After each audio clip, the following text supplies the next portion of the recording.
Quackers! Quackers! Lauren, when was the last time you checked your student loan payment?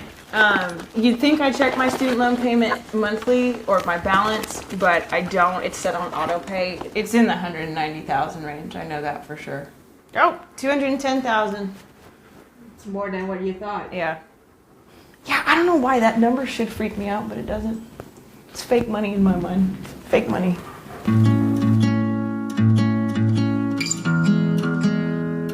Here goats, hey goats. Here goats. Here goats. Here goats, hey goats.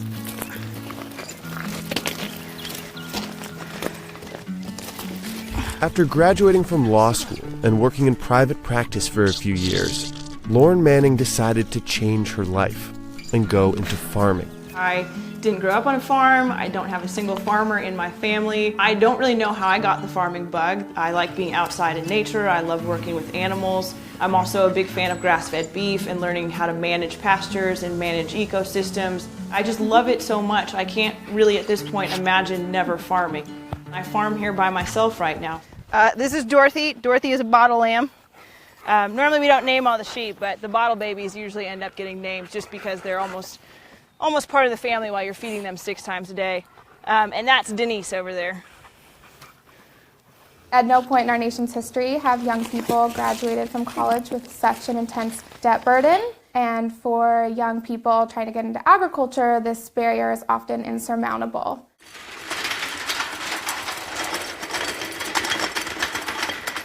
I have quite a bit of student loan debt. I went to undergrad at University of California, Santa Cruz. I went to law school at University of Pacific, McGeorge. And as a result of both of those, I have over $200,000 in student loan debt. It's serious. It stresses me out. It's a huge financial obligation every month. When you've got a $200,000 student loan and then my farmer's $275,000, I mean, that's close to $500,000 in debt. I've gotten really thrifty at buying things used on, Facebook Marketplace or Craigslist or things like that. Farming is a labor of love in your first few years, and there's so many startup costs. I feel like I go to Tractor Supply or Lowe's or Home Depot once a day to get something that I need. Is that all you need today? That'll do it. Maybe. For now, the farm is very much an expense. There's not a lot of money coming in yet. There's still income. I'm still selling goats. I'm still selling meat and things like that. The margins are slim, especially now more than ever. Lauren has an array of off-farm jobs. She teaches at the University of Arkansas and writes for several publications. The teaching job makes her qualify for the Public Service Loan Forgiveness Program.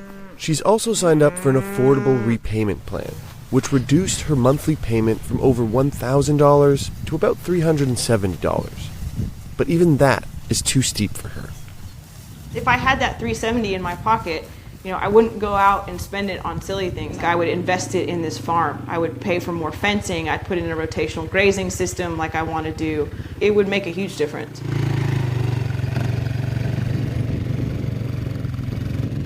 Lauren bought her farm in December 2018 with the help of a federal program that subsidized her down payment. This farm is 32 acres. Right now I've got 37 goats, and they are meat goats, a few head of cattle, and then a few head of sheep, not a ton. And then I just got into ducks. It's a blank slate. There's no corral, there's no handling facilities, there's no barn.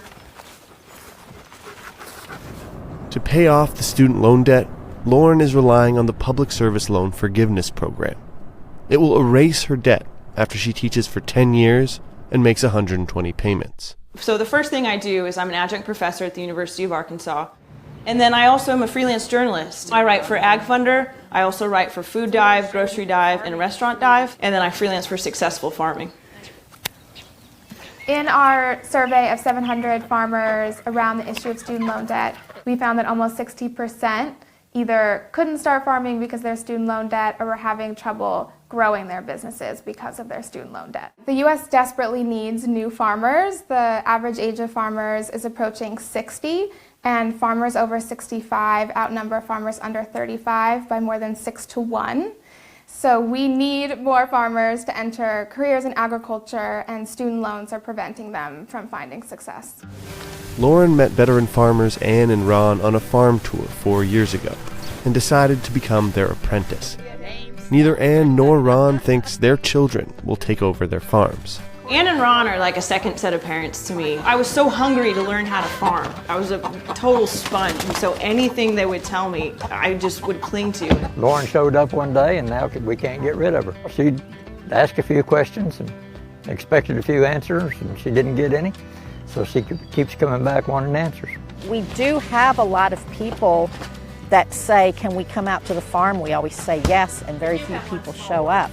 So the fact that she came out every day, I think that was the surprising thing, was that she seemed so motivated to see how much she could learn. And she did. She learned it so fast. Lauren often helps Ann and Ron with their deliveries in Fayetteville.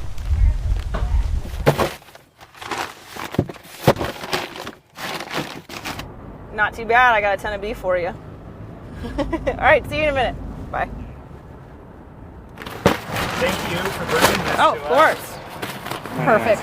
What a deal. Well, that's flattering for us. We'll post about it on Facebook and Instagram. Please do. Sliders back in action. That's right. Thanks, guys. No, See you soon. thank you. See Have a soon. great day, Lauren. Yeah, you too.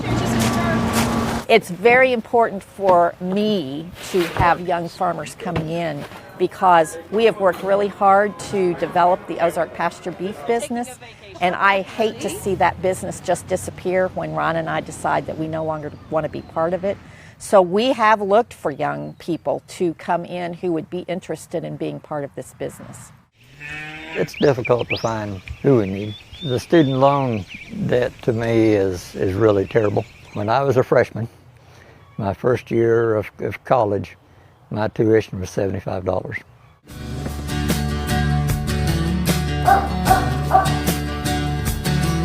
I talk about how stressed I am to my friends and family, and especially my boyfriend. And I always realize when I hear myself talk, like, Lauren, this is all self-inflicted. Like, you chose to farm, you chose to create this career path that didn't exist for you. And in some ways, I'm very proud of myself for that, you know, to be brave enough to see if I could make this work. I would farm even if I didn't make money from it. And I never ever resent the fact that I had to jump through so many hoops to get this farm, because I look out my window every day and I think I'm so lucky to have this view. I'm so lucky to have such a big piece of nature when so many people can't even afford to buy a house in the city.